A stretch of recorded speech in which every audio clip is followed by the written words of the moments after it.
looks like this is going to be our setup. We've got a big swamp to my left. We're facing the west, and there's going to be a west wind for the rest of the week, blowing right into the blind. It's a little tight, but this is where Brad is seeing all kinds of action on the camera, and it's all recent, real close in the last few days. So I'm going to hunker down here and see if we can't get our eyes on one of those bucks.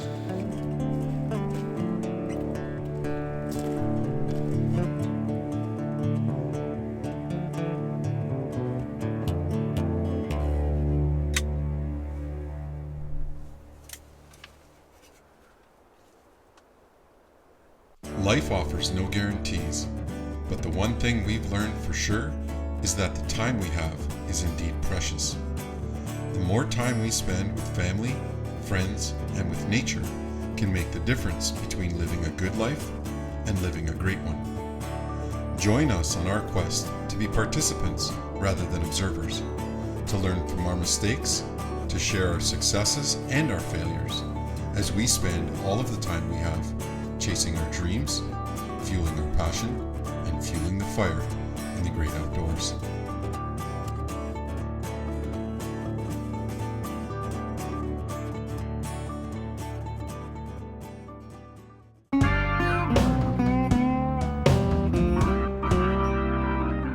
Well, I finally made it to the Rainy River District. I'm up in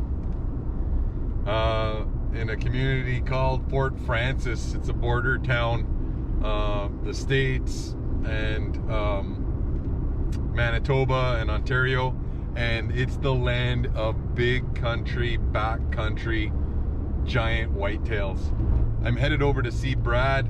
He's going to be my guide for the next 5 days. I just checked into the Copper River Inn, and I'm going to try and get out on the stand ASAP. It was a 15-hour drive from my neck of the woods.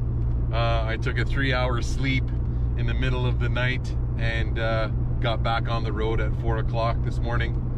And I'm excited to see some of these big backcountry whitetails.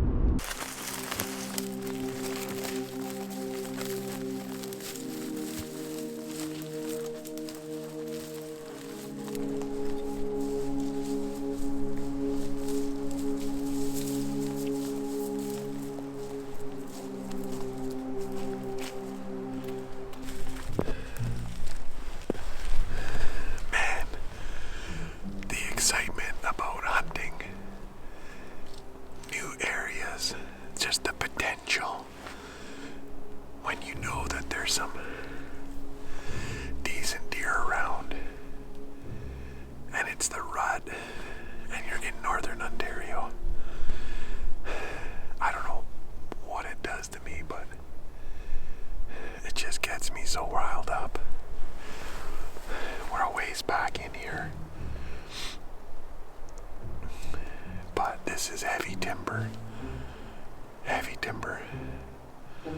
but good area. There's just sign everywhere in terms of buck sign, scrapes everywhere. Not a whole lot of rubs, but I mean, I'm gonna set this area up as much as I can and do a scent drag all the way in when I come in to hunt over the next few days. Just awesome. I'm so pumped.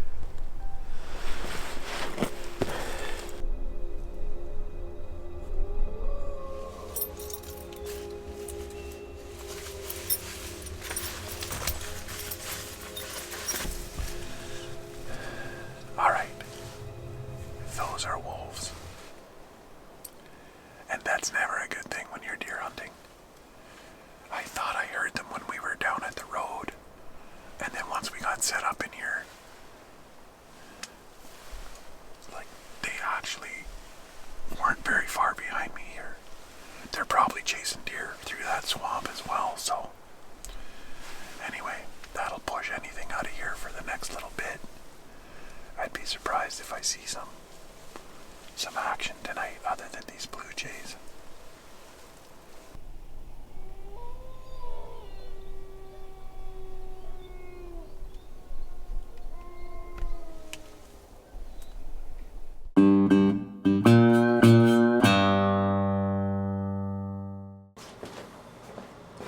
All right, I'm in Fort Francis. I'm just getting ready to head out for an all-day sit. Now I'm staying at the Copper River Inn in Fort Francis. Fort Francis is about 4 hours from Thunder Bay. It's a 15-hour drive for me. No cameraman for me this weekend or this week. I just got a guide, Brad, that is going to set me up, and then so I have to make sure that my system is super tight when I'm out there, especially on those all-day sits. Have some good snacks, get some warm drinks. You know, the temperature has warmed up a little bit to about -2.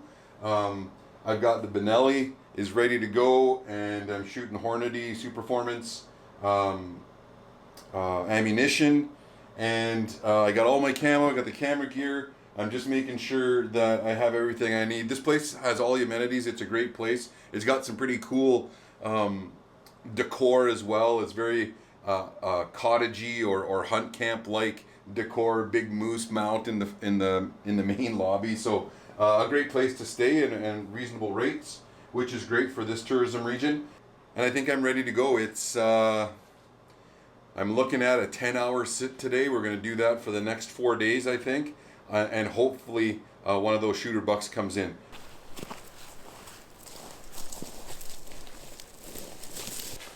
When I was driving up, I got a text from Warren, who's hunting rifle at home, and we haven't been seeing very many deer. We've had the odd buck on camera. We've got a couple of deer on camera, and other than the one I shot this week, we had our sights set on low and wide. But he said he came across some action yesterday. Well, you know what? We'll let the video speak for itself. Gotta love Manitoulin. You just never know what you're gonna see and what to expect.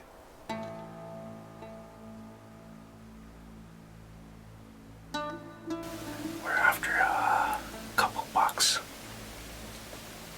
and wide and low. He's a buck that I passed up last year. He was a little too small last year, but he turned out to be a decent buck this year. But you never know. It is that time of the year. A decent buck could come from anywhere right now, you know.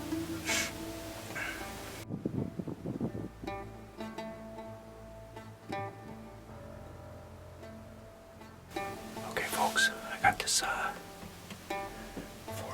four-pointer that came in with this doe, and now it's came back out, and there's a bigger buck in behind it. It's a shooter buck guaranteed. I've never seen it before.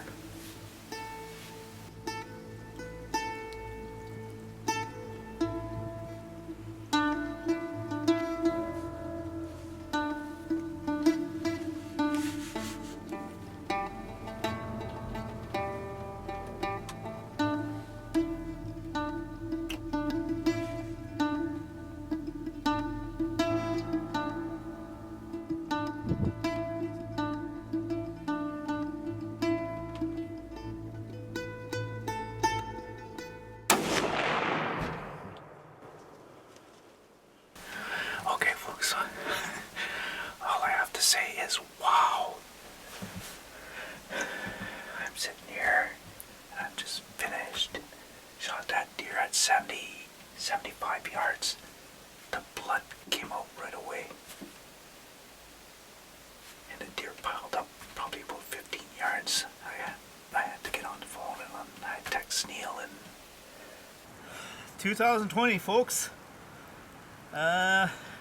Doe came out and a little four-pointer followed her out, and then he chased her away, and this guy followed the four-pointer back in, and I was lucky to take the shot.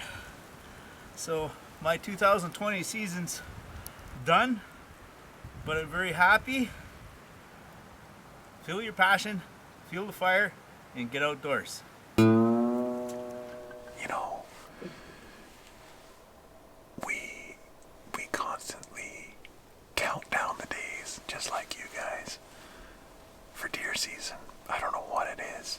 whether it's bow hunting or rifle hunting, it's just such an addiction for me. And Warren has this persistence about him and this consistency to his approach. You just know he's gonna press record at some point. And if he's pressing record, it's probably because he's gonna pull the trigger. Man, that's just awesome.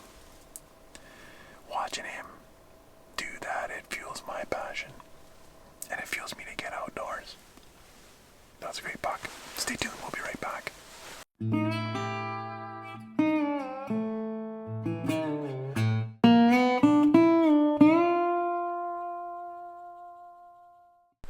All right, folks, welcome back to the program. In this week's Wild Game Kitchen, we're going to have something that's really interesting. Now, we're in Boffin Lake, right? Yeah. We're on the shores of Boffin Lake. I'm with my guide, Brad Fife from Metanjicaming First Nation, which is near Fort Francis. Now, this district is famous for big game, and I mean size of animal. Rainy Lake, walleye, pike. You've got a good healthy moose population, and then also great big monster bucks. So I'm super excited to get back to the hunt, but I'm also hungry. So Brad is going to actually take us through how he prepares his moose heart and wild rice in this week's Wild Game Kitchen. Hi, I'm Brad Fife. I'm from Metanjicaming First Nation, located outside of Fort Francis in Treaty 3. It is the traditional lands of Metanjicaming, Nikakunsa-Minikaning, Kuchiching, Nakatuanan, which makes up the 4 Agency 1 reserves. Today we're going to be cooking up some moose heart for our lunch. To prepare it, we're going to be cutting off all the hard fat, and we'll be slicing the top off, and we'll be trimming it up into slices, and we'll fry it up in a pan with some butter and onions. So, in Rainy Lake, it is our history. It is rich with wild rice. In the Ojibwe language, it is called Manomin. It is located. It was back in the 1900s. It was located everywhere on Rainy Lake until they put in the dam at the International Falls Bridge, which flooded our lands and waters and wiped out a lot of our rice. So now our pan and our butter is warmed up. We're going to throw in the meat. And once you get it in the pan, we're going to throw a little bit of seasoning on it. We're going to keep it simple, just a little salt, pepper, garlic mix.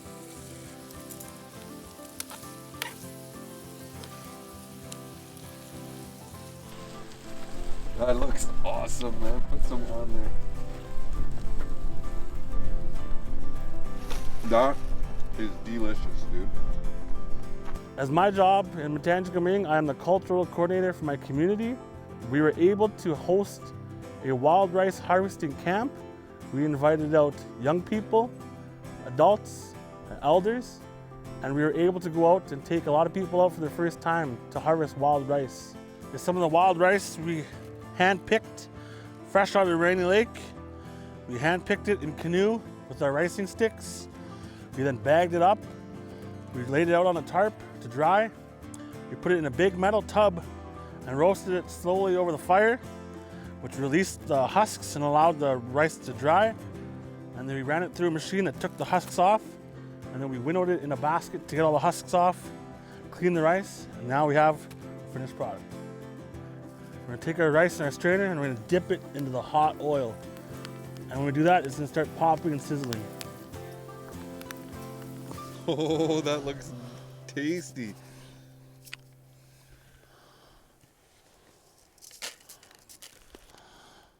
There you go, there's a treat. So we had a little bit of protein with that moose heart. We had some wild rice hand-picked by these guys up here. And now popped rice for a little bit of treat with wild blueberries.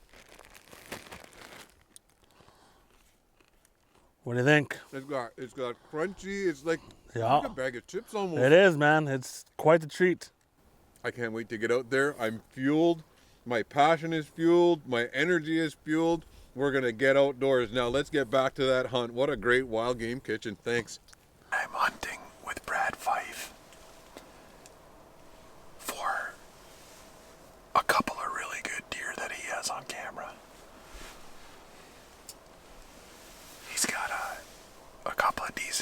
bucks that I probably would take. At least one of them I would take. And then he's got a really high rack 9-pointer. It curves around nicely. And then he's got a stud, like an old swamp buck, dark horned, short snout. And they just showed up. And he had all kinds of pictures, daytime pictures of these deer. So, they were coming in. They actually bristled up, and they sparred around an 8-pointer and that big guy, but he's just a tank of a deer. Well, he sent me those pictures. He says, you know what? If you're coming, come now. And I was like, oh man, it's right at the end of our rifle season at home. Now I was lucky enough to harvest a decent 9-pointer in the 1,000 acres, so I wasn't under this big pressure to stick around. But I mean, it's hunting at home, and I wanted to be there. But Brad said, you know what, come now. So I made my way the 15 hours to get here. So we came in this afternoon, and we checked the cards, and we set up. I'm gonna sit this out and see what happens.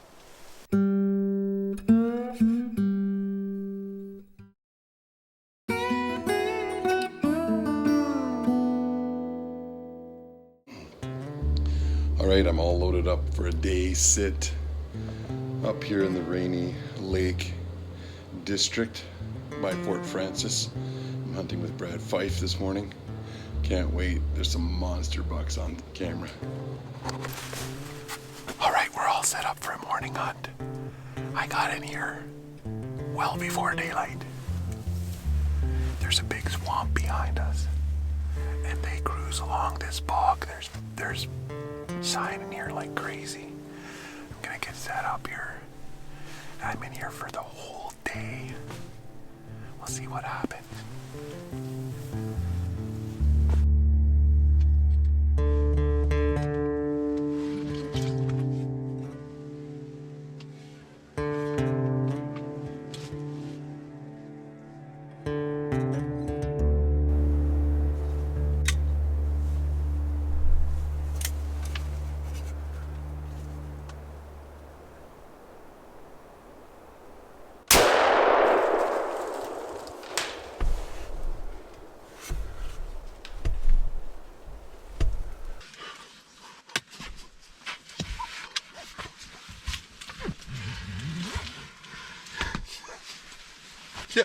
Yes.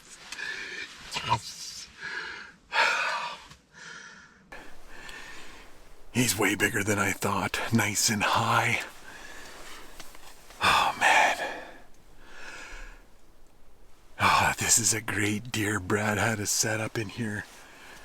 And I think I just made a great shot on a heavy 9-pointer, dark rack. He peeled off. I'm gonna go check him out and see what we got. But yes.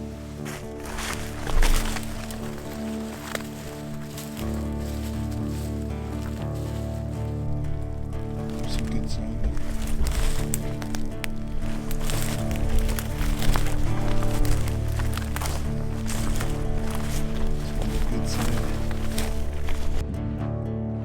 This guy's not gonna be far at all. Oh, there he is.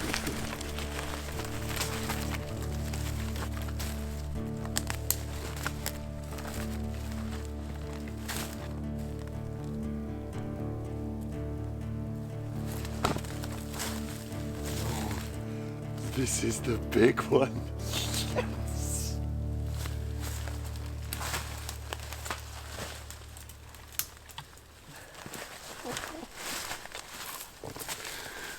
Oh my God, this is him, man. Big chocolate rack. Son of a gun, Brad. You are the best, man. A Northern Ontario swamp buck. Wow. This is the guy we were after. Nice chocolate rack. You know, he's got 2 stickers here. He's trying to get a crab claw here. He's a little bit busted because he's the king of the forest. I'm up in the Rainy River district with Brad Fife. Man, oh man. Just a big old short snout on him. Look at how short his snout is. Oh, he's an old deer. This is a trophy buck for me, for anybody. I don't care what you say. He's heavy. It's a great tourism area. You know, I've had a great couple of days up here with Brad and his First Nation here. Man, I just cannot say enough the gratitude I have here. This is what I travel for, 15 hours by myself, self-videoing.